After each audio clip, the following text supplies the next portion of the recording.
மகாராஷ்டிரா மற்றும் ஜார்க்கண்ட் மாநிலங்களில் 1000 கோடி ரூபாய் மதிப்புள்ள ரொக்க பணம் பரிசு பொருட்கள் பறிமுதல். தேர்தல் ஆணையம் தகவல்.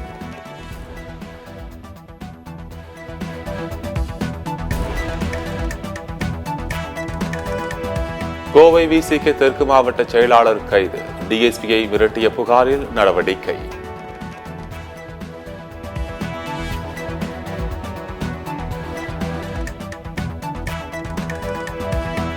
லாட்டரி அதிபர் மார்டின் தொடர்புடைய இடங்களில் 12.41 கோடி ரூபாய் பறிமுதல்.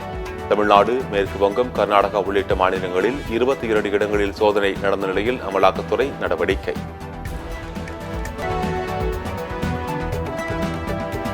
கடந்த ஆண்டு பிப்ரவரி மாதத்தில் நடந்த டிஎன்பிஎஸ்சி குரூப் 2 தேர்வில் முறைகேடுகள் நடைபெற்றதாக தேர்வர்கள் குற்றச்சாட்டு.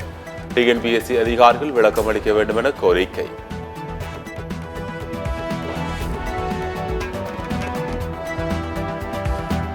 சேலம் அருகே அதிமுக கட்சி பணிகளில் அரசு பள்ளி ஆசிரியர்கள் ஈடுபட்டதாக எழுந்த புகார். பணியிடை நீக்கம் செய்து பள்ளிக் கல்வித்துறை உத்தரவு.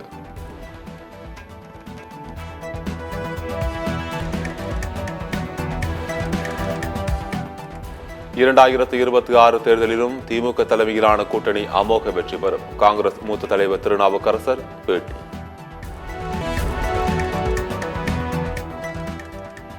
திருவள்ளூர் அருகே HDFC ATM மையத்தில் தீ விபத்து. போராடி தீயை அணைத்த தீயணைப்பு வீரர்கள்.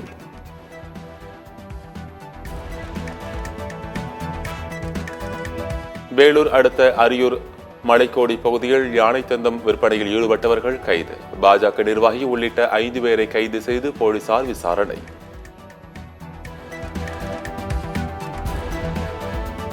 அதிமுக கட்சி பணிகளில் ஈடுபட்டதாக அரசு பள்ளி ஆசிரியர் பணி நீக்கம் செய்யப்பட்ட சம்பவம். அதிமுக பொதுச் செயலாளர் எடப்பாடி பழனிசாமி கண்டனம்.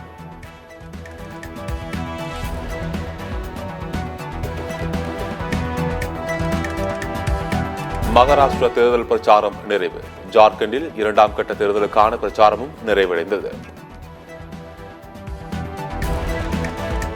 உத்தரப்பிரதேசத்தில் அரசு மருத்துவமனையில் கடந்த வெள்ளிக்கிழமை ஏற்பட்ட தீ விபத்தில் பலி எண்ணிக்கை அதிகரிப்பு. மீட்கப்பட்ட ஒரு குழந்தை சிகிச்சை பலனின்றி உயிரிழப்பு. சென்னையில் பாஜக நிர்வாகி அலிஷாவுக்கு தொடர் ஆபாச மெசேஜ் அனுப்பிய நபர் கைது. நீலாங்கரை ஹோட்டலில் இருந்த நபரை பிடித்து காவல்துறையில் ஒப்படைத்த அலிஷா அப்துல்லா.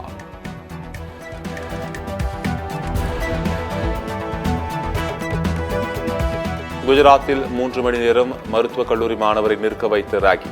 சுயநினைவு இழந்து உயிரிழந்த சம்பவத்தால் பரபரப்பு. போலீசார் விசாரணை.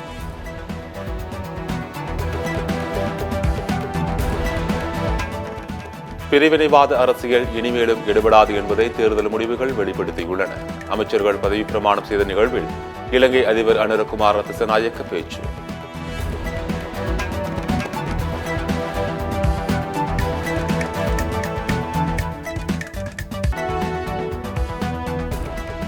வரும் 26ஆம் தேதி தொடங்க உள்ள ஜூனியர் ஆசிய கோப்பை ஹாக்கி இந்திய அணி அறிவிப்பு.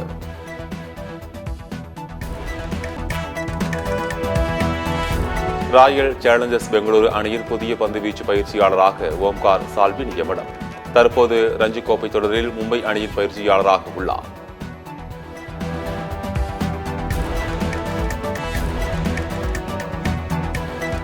பாகிஸ்தானுக்கு எதிராக தொடங்க உள்ள T20 மற்றும் ஒருநாள் தொடர்கள். ஜிம்பாப்வே அணி அறிவிப்பு.